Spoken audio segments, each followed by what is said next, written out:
welcome you to this special summit.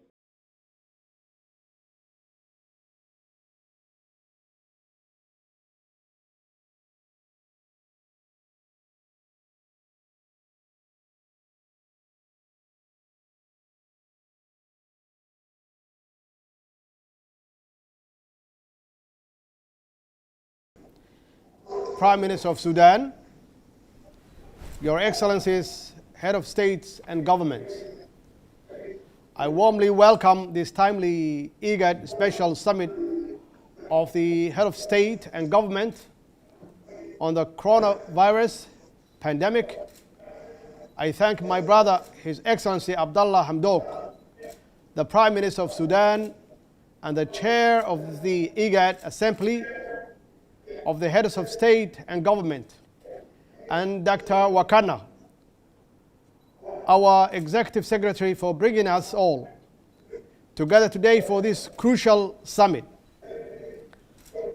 I wanted to thank Dr. Abiy Ahmed to take this initiative for this summit. I also recognize the commitment from the Head of States and Governments of IGAD, family of nations, to address the deadly coronavirus together at this challenging time as an evidence by this very summit. Coronavirus has challenged the world in a ways never seen before, unlike every other nation in the world. Somalia has focused on understanding, prevention and response to this deadly health threat to which the world still remains vulnerable more than anything else. As previously said, according to the international reports, the number of cases of virus has surpassed 700,000, with a death toll of over 20,000 lives. Despite all the global efforts, these vital, heartbreaking numbers continue to rise daily. Indeed, these are tragic numbers in uncertain time for the world as a whole. The international response to the coronavirus is commendable, but it is indicative of how unprepared the world was for an epidemic of this kind.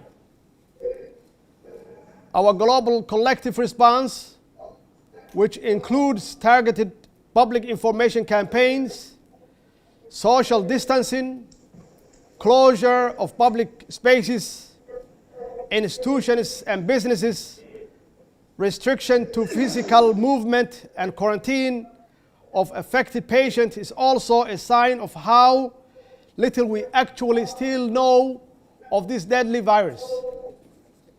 Accordingly, what matters more than anything else today is cooperation, collaboration, and common actions in keep each of us citizens safe.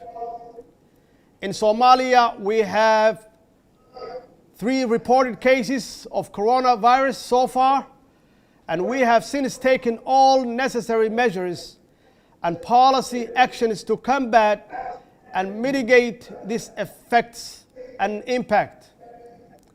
While the Federal Ministry of Health and federal member states' health teams and experts are doing a great job on the ground, still Somalia is vulnerable to health emergency in this scale because of the infancy of its health system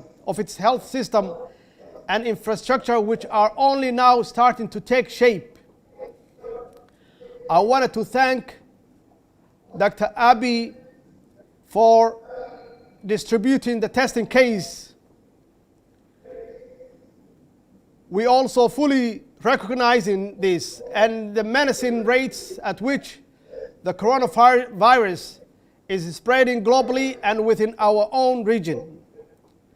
I welcome the development of IGAD regional strategy to combat and mitigate this health pandemic.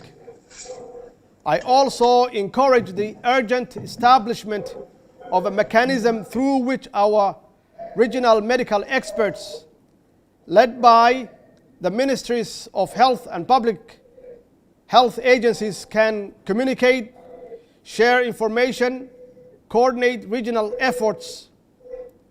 In this war against coronavirus, these knowledge-based actions and their clinical and public health interventions are key to saving lives of our brotherly people.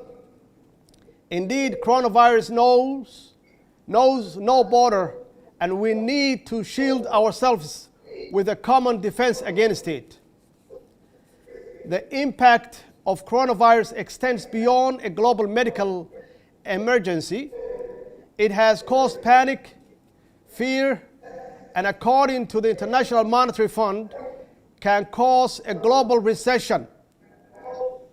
This is a painful reality in our region, with a private sector activities and trade volumes falling, while the potential side effects are most likely to be unemployment and business confidence.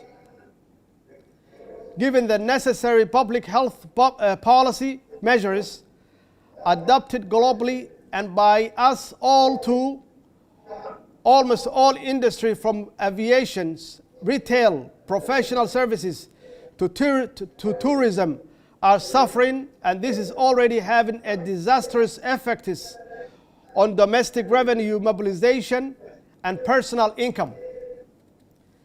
The economic losses are grave, and as a region, while we may have individual economic and physical intervention to ease the pain on a short-term basis, we do not benefit from a collective fund to mitigate the worst of the economic shock to come from virus in a medium to a long terms.